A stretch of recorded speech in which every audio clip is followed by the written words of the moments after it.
Algumas observações do vídeo anterior. O pó amarelo se chama urânio empobrecido. O Kawiyama não o conhecia, mas cita suas características nocivas. E a cor amarela. Era necessário que a Rússia invadisse a Ucrânia. Desse modo, essa invasão à Europa começou naquele país específico. Começou também a guerra de narrativas, cuja necessidade de ser favorável um lado para o outro. Isso progrediu através das taxações econômicas entre o Ocidente e o Oriente. E o Brasil agora é obrigado a escolher um lado. Eu pensei em abordar sobre isso mais tarde. Faremos a crítica de Ratzinger, afirmava que a reforma litúrgica não foi desejada pelo último concílio ecumênico. Refletir essa premissa será Lutero, como um revolucionário do passado que relacionou a missa com o papado. Diz Lutero, quando a missa for derrubada, penso que teremos derrubado o papado, pois a missa, como sobre uma rocha, que se apoia o papado todo inteiro, os seus mosteiros, suas dioceses, suas universidades, seus altares, seus ministros, sua doutrina, tudo isso se esfarelará quando se esfarelar a sua missa sacrílega e abominável. Lutero contra Erika Benjamin Angli, 1522, páginas 220 e 249. Logo, essa afirmação de Lutero dá a entender um possível planejamento, como veremos depois, contra a igreja. Como se tem antes, eu relato o trabalho de Andrea Tornielli, que é um jornalista italiano, que postou um artigo com o nome Babel Litúrgica, uma Babel programada. Vamos às duas cartas mencionadas pelo jornalista que tudo indica ser de Bugnini. Caro Buan, comunicamos o encargo que o Conselho dos Irmãos estabeleceu para ti, de acordo com o grão-mestre e os príncipes assistentes ao trono, e te obrigamos a difundir a descristianização mediante a confusão dos ritos e das línguas, e de colocar padres, bispos e cardeais uns contra os outros. A Babel litúrgica e ritual será a nossa vitória, como a unidade linguística e ritual foi a força da igreja. Tudo deve acontecer no prazo de 10 anos, 14 de julho de 1964.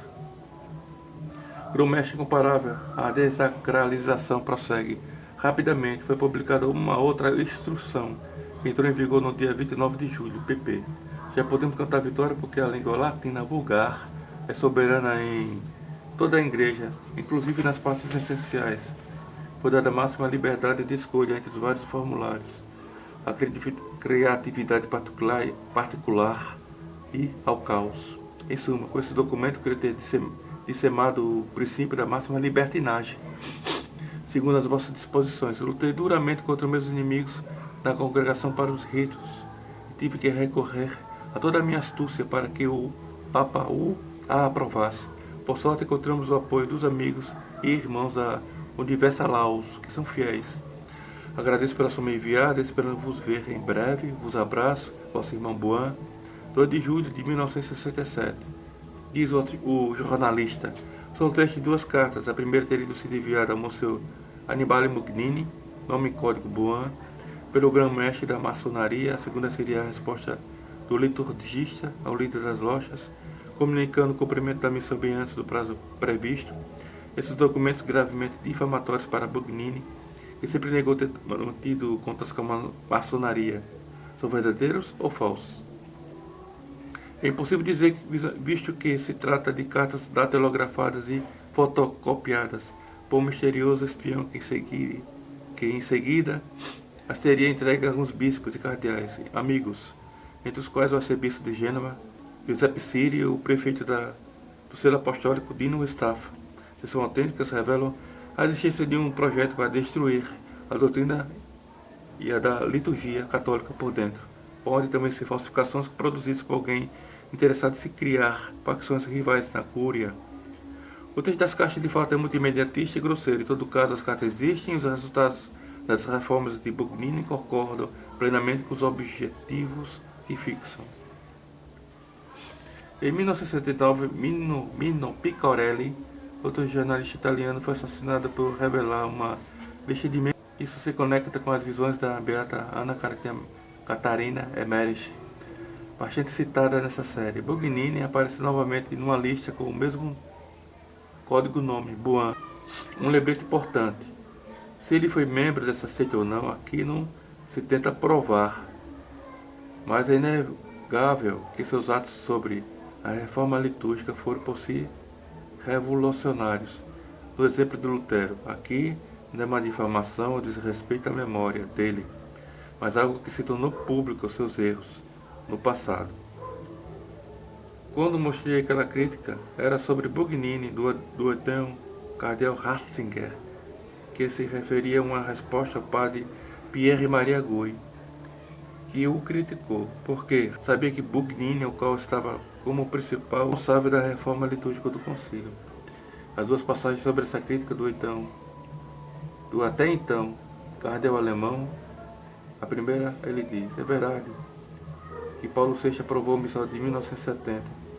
Em forma específica, eu dou a ele a minha adesão de coração, embora lamente certas deficiências e não considere cada decisão tenha sido a melhor possível. A esse respeito, eu preferiria não entrar em questão de até que ponto a preparação do missal, a vontade do Papa tenha sido minuciosamente seguida, imposta em prática.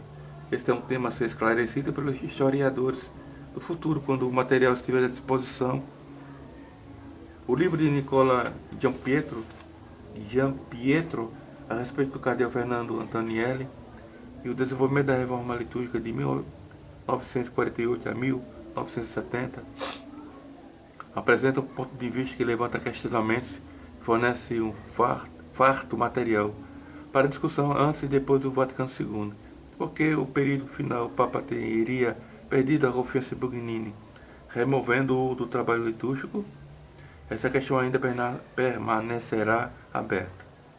Hoje o Papa Leão XIV fala novamente de uma reforma no missal, dando a entender a continuidade dessa revolução de Bugnini na liturgia. Bom, antes é bom deixar claro que Leão XIV não tem um munus petrino.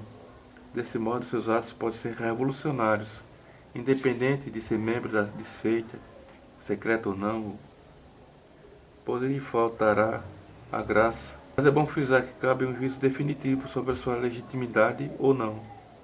Enfim, Montini, por um lado, ao contrário do atual Papa, deu um fim a essa continuidade revolucionária na liturgia. Hoje, Roma se propõe prosseguir com essa revolução, como vós podeis encontrar no site do Vaticano, o qual diz o título: Conferência de imprensa para a apresentação do novo formulário Missa Pro Custodia Creatonis, desde o 7 de 2025. O que me chamou mais atenção foi o segundo parágrafo, no discurso de Michel Kizeni, se lê assim: nas últimas décadas a Igreja tem afirmado consistentemente a responsabilidade mútua entre os seres humanos e a natureza, LS 67. Há 35 anos o Papa São João Paulo II publicou sua mensagem revolucionária para o Dia Mundial da Paz. Em 1990, paz com Deus, Criador, paz com toda a criação. Enquanto há 10 anos o Papa Francisco publicou a sua encíclica ainda mais revolucionária, intitulada Laudato Si, sobre o cuidado da casa comum.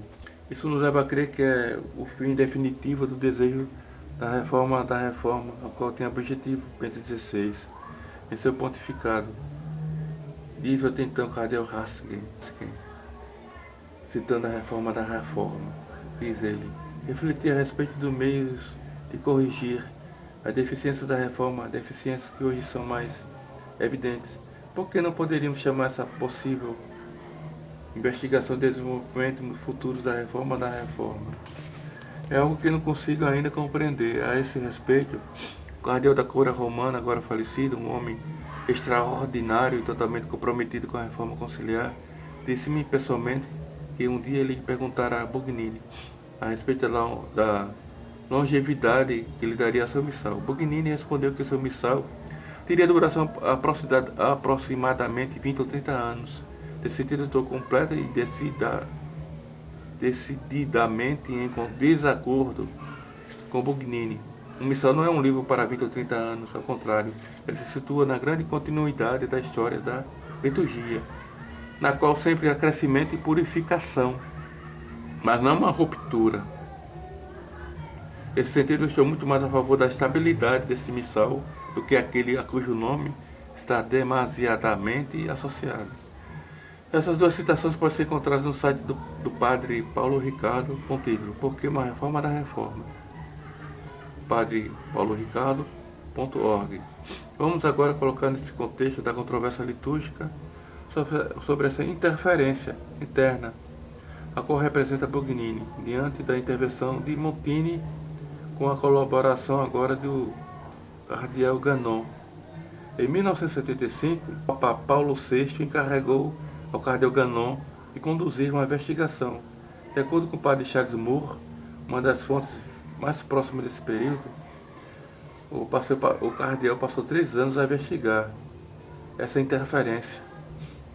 Em 1978, morre o Papa Luciane Albini, 33 anos de pontificado, algo que lembra um ritual cabalístico, o número 33. Isso leva a aprofundar cada um de nós, mas a causa que Bento XVI reteu o mundo para si até a sua morte, se deixando levar ao chamado da cruz, como ele disse a sua última catequese na Praça de São Pedro, confiando na Igreja a divina providência, como citei antes. Essa influência revolucionária se revela uma máfia de São Galo, que chegou ao topo com Jorge Mário Bergoglio. Nós chegamos a deduzir que isso é relevante, a qual Lutero dá a entender antes com um plano de alguns séculos passados para minar hoje a Igreja.